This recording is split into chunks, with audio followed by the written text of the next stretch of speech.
তো বন্ধুরা, আইফোন 8 এবং আইফোন 8 প্লাস রিলিজ হয়েছিল 12 সেপ্টেম্বর 2017। আজকের তারিখ অনুযায়ী এটির বয়স হয়েছে প্রায় 7 বছর 6 মাস।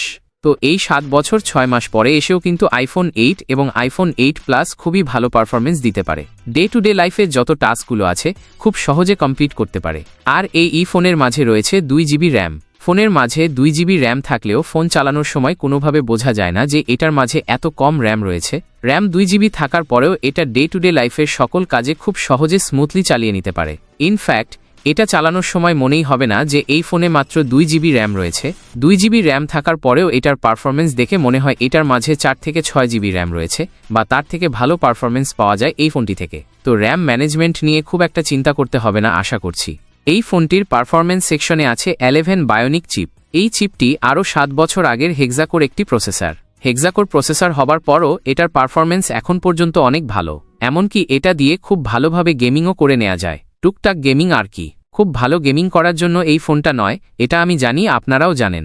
তবে যারা টুকটাক গেম খেলতে চান তারা এটা দিয়ে কাজ চালিয়ে নিতে পারবেন। তবে যদি গেমিং সেকশনের কথা বলি তাহলে আইফোন 8 এবং আইফোন 8 প্লাস 2025 সালে এসেও খুব ভালো গেমিং পারফরমেন্স দিতে পারে। তো আমি যদি জনপ্রিয় মোবাইল গেম পাবজি মোবাইলের কথা বলি তাহলে এই ফোনটি আশ্চর্যজনকভাবে 60 এফপিএসে গেমিংটি রান করতে পারে।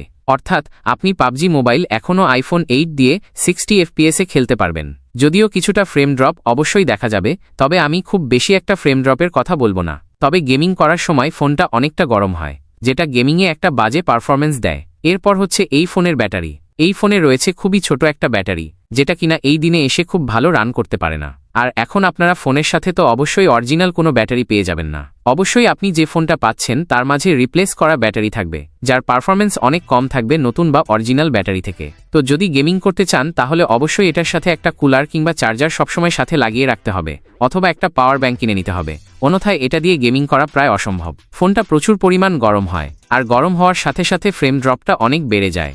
তো এখন 2025 সালে এসেও আশেপাশের কিছু ছোট ভাই বোনেরা যারা আছে তারা দেখছি তাদের হাতের ফোনটা বিক্রি করে এই পুরাতন আইফোনের যে ছোট মডেলগুলো আছে SE কিংবা আইফোন 8 প্লাস, এগুলা কিনতেছে গেমিং করার জন্য।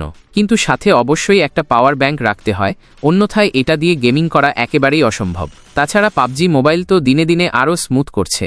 তাদের যে গ্রাফিক্স সেকশনটা আছে তাদের স্মুথনেস আপগ্রেড করে আরও বেশি স্মুথ করছে, আরও বেশি অপটিমাইজ হচ্ছে, যেটা ল্যাগ কমাচ্ছে। কিন্তু পাশাপাশি ফাইল সাইজগুলো অনেক বড় হয়ে যাওয়ার কারণে আইফোন 8 যেহেতু অনেক পুরাতন, তাছাড়া আইফোনে রয়েছে মাত্র 2 জিবি র্যাম। স্টোরেজ অপশান অনেক থাকলেও আইফোনের 64 জিবি তো এখন কোনো স্টোরেজ হিসেবে গণ্যই হয় না।